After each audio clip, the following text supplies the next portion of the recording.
Hello and welcome to Film Talk 2015. My name is Niall Thomas and in this edition of our show we are doing a sequel special. Don't forget to get in touch with us using hashtag Film Talk 2015 on Twitter. Coming up on the show, Star Wars Episode 7 with the confirmed return of Mark Hamill as Luke Skywalker, Harrison Ford as Han Solo and Carrie Fisher as Princess Leia Organa. Then we have Fast and Furious 7. Unfortunately, the franchise continues without Paul Walker, but we do see the return and emergence of Jason Statham as Ian Shaw, brother of the main antagonist of the previous movie, Owen Shaw. And finally, we'll have a look at Avengers Age of Ultron, a highly anticipated sequel featuring Elizabeth Olsen, who starred in the new Godzilla film and had a cameo in the latest sequel to Captain America. And now, to introduce our guests, Dan Haywood, film enthusiast from Tavistock, and Jordan Brox, avid film fan from Crewe Kirk. Hi, it's nice to have you both here today. Thanks very much.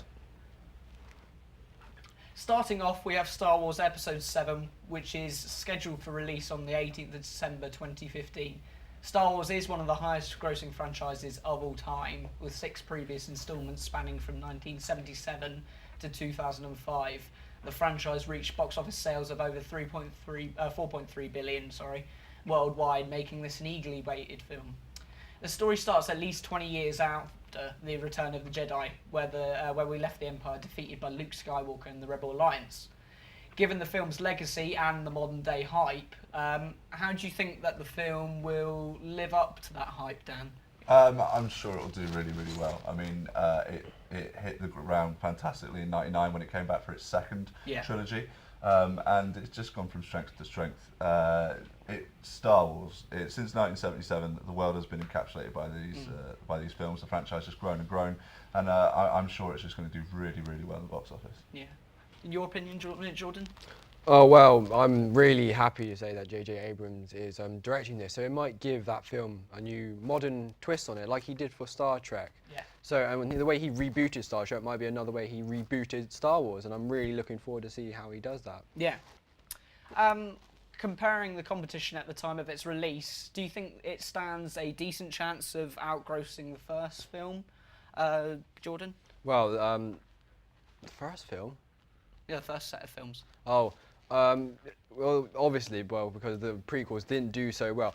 What I'm really looking forward to with these is that it's a cast not known of, because in the prequels, you had Liam Neeson, we had Samuel L. Jackson, and we had Ewan McGregor. All did huge films, Trainspotting, Schindler's List, but the films didn't turn out so well. What's good about this, they're unknown actors. It's like going back to the original Star Wars films, where they're not so, there's new people. They get new actors and has to get careers from it. Exactly. How do you both feel about the casting decisions for the film? Is it a good idea that they're bringing back the old cast, or? Yeah, I think you've got to bring them back. Harrison Ford, Carrie Fisher, and Mark Hamill have got to be in there. They're synonymous with the Star Wars franchise now, and you're moving the story on, but you need to see where those characters go. Exactly. Everyone wants to see them on the screen, not necessarily in HD. Obviously, they're going to look a little bit special there, but they are Star Wars, and I personally want to know where those characters go and where they become. The story's got to intertwine with each other. All 9 films, as they will be, have got to tell a story. So I'm really excited to see where they go. Good. Right, and now we've got Fast and Furious, which is scheduled for release on the 10th of April 2015. With the death of Paul Walker, this has become a vastly talked about film, unfortunate or not, especially with the decision to keep him in the story. Jordan, do you agree that this is the right thing to do, or is it disrespectful in any way? I think it's disrespectful in a way, because Paul Walker's been with the franchise for a very long time, and instead of cutting him off during a story, I'd rather they leave what he has done and let people kind of reminisce what he has done and stay positive, not to kind of drag out his life, leave him out as he's done, really. And you, Dan? I sort of disagree. I think Paul Walker is, again, synonymous with the franchise. You can't have Fast and Furious without Paul Walker. Yeah. It's also going to leave a lot of people questioning what's going on if his character isn't shown, and then we see where he goes in the story. It's apparently going to be that he retires during the film. I think that's quite a poor storyline, especially for an ending of such a great character. I want to see what happens, but they're going to use his brothers as body doubles and things. It's going to be very difficult for the filmmakers, but it'll be interesting to see. Well, I mean, it could go either two ways, couldn't it, really? It could. I hope they do give him the right send-off somehow, Yeah. some way. They're used to CGI these days. It's Yeah. not impossible to do. Obviously, the cast have spoken of their love for Paul, how he's basically a member of the family, a brother Yeah. to them, so they won't allow this film to go down the drain. They won't allow his character No. to leave without a strong ending. No, definitely not. All of the films have a very similar plot line, just in sort of different kind of settings, really. How does this franchise, maintain its appeal with such elements being so similar? Well, this is a film that you're going to go to the cinema and enjoy. And that's the underlying factor with Fast and Furious. It isn't going to win an Oscar. No. It isn't going to get these guys fantastic accolades as actors, but it's going to make them very rich, and it's going to give us a fantastic spectacle to watch. It's going to be fast. It's going to have a lot of really good cars in it. It's going to have some good action sequences. It's a bit cheesy, but it's really easy. That's what it's about, though, It's really, easy isn't viewing, it? and that's what you've got to go to the cinema and enjoy sometimes. Yeah. I think. And you, Jordan? Well, it's typical, if it's not broken, don't fix it. But Yeah. personally, to me, I really enjoyed the first few Fast and Furious. It's what they got set off.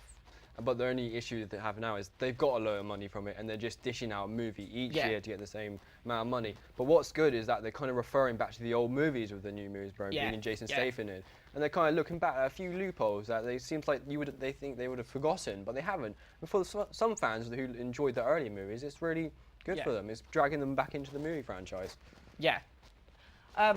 And last but not least at all, we have Avengers Age of Ultron, which is scheduled to release in early 2015 on April 23rd. Age of Ultron is the sequel to the box office smash, that was Avengers Assemble.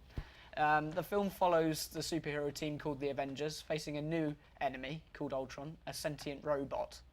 There is a lot of speculation on this film, since there are many ways it could go. Following sort of storylines from comic books and having to, succeed the previous film, because as it was the highest grossing in 2012. Wondering how the sequel will top it. Do you think it will do even better than the first film, or do you think it will gross less and be less popular? It's a sequel, so you never know what's going to happen. Iron Man 2 didn't do too well in the sequel. Yeah. Thor 2 was a bit hit and miss. But what's good about the Avengers is that Joss Whedon's directing it, and Joss Whedon's a very good director. He did Firefly and then did the movie Serenity, and he got given it, and he did a perfect job of it. So I think whatever you give this man, he will do a good job of it. Yeah. I mean, the characters, you can't lose at that, can you really, No, Dan? exactly. I mean, Robert Downey Jr., Samuel L. Jackson, everybody else coming into this film. It's a massive cast. It's got a huge budget. It's going to do really, really well at the box office because people are going to come and watch. Robert Downey Jr.'s got his own cult following. Exactly. Samuel L. Jackson's got every follower in the world. We are going to go and watch this film. Whether it comes out as a rating success, I'm not entirely sure, because it could just be a little bit of a flop, like we've seen with Transformers, ending the sequels with just a little bit of a downtime. Yeah. And we don't want that. Absolutely not. A thank you to you, Dan and Jordan, for coming to our sequel special. And also, a thanks to you for watching this show. We hope you enjoyed it, and we look forward to seeing you next time. Thank you.